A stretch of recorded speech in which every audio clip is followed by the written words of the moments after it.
How you do today? My name is Rayyan. Today I will be exploring the story of Mr.Hopp Playhouse1 and 2 and still kind of metaphor psychology it has. I will be seeing how these two games relate to real life, what kind of lessons you can take from these games. There'll be spoilers of Mr.Hopp Playhouse1 and 2. In Mr.Hopp Playhouse1, we play as a character named Ruby. She's Esther's granddaughter. Esther gave Ruby a bunny and Ruby wakes up in the middle of the night to find her parents missing, and she also finds Mr. Hobbs in a human form. She finds tapes to figure out what's going on, and in tape 2 it has a metaphor. In tape 2 it says, September 14th, Jaina and I stopped to see Esther again today. The place was filthy. I'm not sure how it would have gotten so bad so quickly. Esther doesn't seem to be keeping herself clean either, and it's almost like she didn't recognize us. Her appointment is tomorrow. Jaina is worried she might have to go into care. I will keep this documented. Hope Ruby doesn't have to see her like this. Esther has been taking care of herself and is having trouble remembering stuff. This shows us that when something is wrong with somebody, they might not do basic stuff they usually do. They also might have trouble remembering stuff. These are signs that somebody is going through something, or you should try to help that person and let them open up. You have to make them feel comfortable and feel like they can talk to you. Now, not all the time means that they are going through something. You shouldn't be on them all the time for why they are like this. Give them some time. Different people work at their own pace. The second metaphor is in the last tape, where it states Ruby not being on her best behavior because her grandma passed away. In tape 6 it says, September 22nd, Ruby hasn't been on her best behavior since the news. We had to take her slingshot away since she wouldn't stop firing pellets at the toy rabbit. She said it protects her from it. It's just a toy. We had to lock the slingshot away since Ruby kept finding it. Jaina keeps the key on the house plant in the hallway, I think. When tragic stuff happens to us, we can sometimes get mad and not be on our best behavior. You don't have to accept that things happen out of control. I had a similar thing happen to me. It's going to be hard to move on, but be happy you had a great memory with that person. Those memories won't ever be lost. The sooner you accept things, the sooner you can move on. Alright, that was all the metaphors in Mr.Hopp's PS1. Now it's time to move on to Mr.Hopp's PS2. Mr.Hopp's PS2, you play as Esther in an orphanage. Esther keeps getting these dreams that supposedly mean something. We learn that later on in the game. Other than Esther, there's Molly, Isaac, Miss Beverly, Matron Ruth, the other matrons, and the other children. The first metaphor is at the beginning of chapter 4. In chapter 3, Mr. Hobbs goes missing and we get caught by Miss Beverly for sneaking out at night. Esther blames Molly for putting Mr. Hobbs in the kitchen last night and getting Esther in trouble. Esther tells Molly that if she didn't act like a princess all the time, they would like her more. Molly runs away and Isaac says you should apologize. Esther is still mad but feels bad. Metaphor here that you shouldn't blame anybody straight away for doing something. When you have problems with somebody, you tend to blame them for things.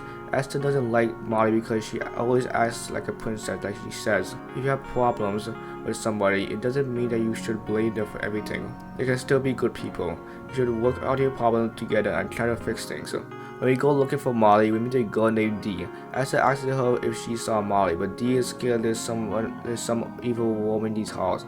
Keep this in mind as we go along. Molly and Isaac go missing, and when Esther goes to sleep, she gets into another dream.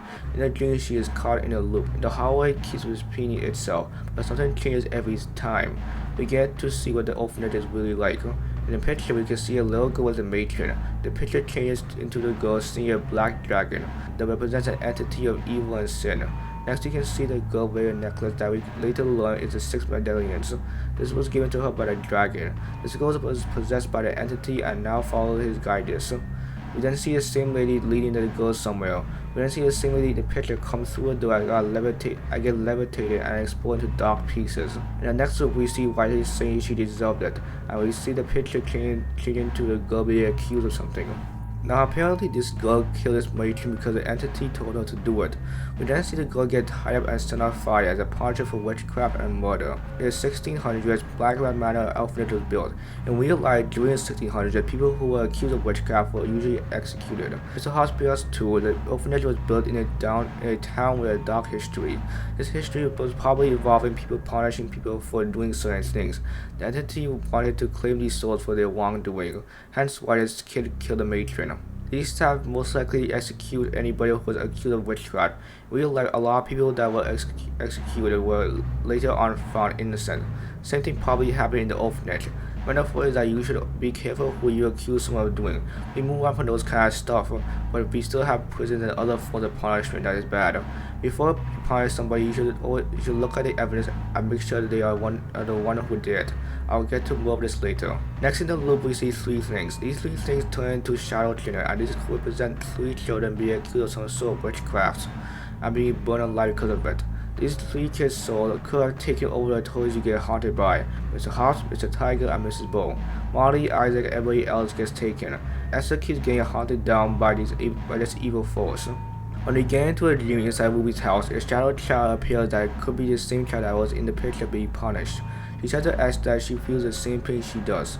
Black Lives Matter staff aren't the best people. They often punish kids. We see this when Esther gets locked in the cellar. We also see this when one of the matrons yells at us in the library. They usually call us awful children.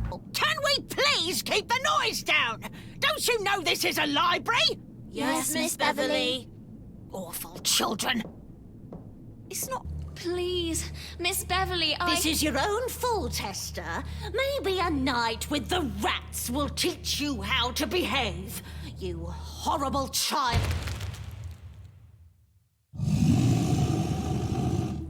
Miss Beverly? The staff get tired of kids and mostly let out their anger on them. This is why the entity attacks them, because they have done terrible things to children. They get the kids too because they know they have been abused. Esther lived through World War II, meaning that her parents were most likely lost in the war, along with many of the parents amongst the other children. Metaphor here is that you should be careful what kind of punishment you give to somebody. These punishments come out of anger. We have to learn how to control our emotions, especially anger. Letting your anger take over can make you abuse your loved ones without even realizing it. You have to start slowly controlling your anger every day. If you're having a bad day, don't take out your bad day on someone else. You should let all your anger out on somebody. Sure, you can let your anger out on yourself and you can talk to somebody. It's best not to complain and accept things the way it is. Stuff happens for a reason and you will not always see the reason. Also, you shouldn't punish people to teach them a lesson. We live in this society where we think in order for somebody to learn, they need to be punished. You let them learn through fear, not understanding. You need to talk to them and let them understand what's right and what's wrong. When they understand, they will start getting better. As soon as someone does something that is bad, we yell and punish them. Being a parent is not an easy job. And as soon as your child does something wrong, you get angry and threaten them. The best thing to do is to calm down first. Let them understand what they are doing wrong by talking to them. They may misunderstand you, but they have to know what's right and what's wrong. Punishing kids isn't the way to go. Later on in the game, we meet Dee. This girl turns out to be the same girl that was burnt alive in the painting. She had come back to get everyone, especially Esther, because she feels the same thing she does. Dee makes Esther trust enough to release the entity into the real world. Metaphor is that you should be careful who you trust. Make sure what you're doing with the person is right. Be careful who you spend time with. When Dee got a suspended lens, she got corrupted by the entity to carry out his plans. When Esther gets a necklace, she doesn't get it corrupted. I use it to destroy the entity and save everybody. The reason Esther wasn't controlled is because she had a strong mindset. She knew what was the right thing to do and didn't let the evil take her. However, as time goes on, Esther grew weaker by age and got corrupted by the entity. The metaphor here is you should always try to control yourself and don't be taken by evil. Bad stuff will come to your mind, but you have to control yourself from doing those bad things. That was all a metaphor inside Mr.Hopp Playhouse1&2. If there's one lesson I want you guys to take away from Mr.Hopp Playhouse2 is be careful of punishing people. That was the story all about. The reason why there's an evil entity and the reason why the evil girl was going out and carrying out these entities' evil plans because they kept punishing people and kept doing wrong things. So if anything I want you guys to take from this game is try your best not to let your anger overtake you. Yes, I know punishing people is not the right way to go, especially in this time and age, but we gotta realize that punishing people isn't the way to go. When you punish someone, you let them learn through fear.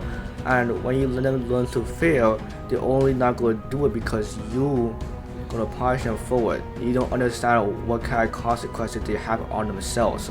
You don't understand what that can do for them. You don't understand that if they stop doing that, they will have a good life. they will have a better life too. That's the main thing what you have to take away from this game, that don't punish kids unnecessarily. Try to understand what you're doing wrong. Let people learn through fear. Let people learn through understanding. Because if people learn through understanding, then they'll be more committed to do the right thing. Anyways, thank you all so much for watching.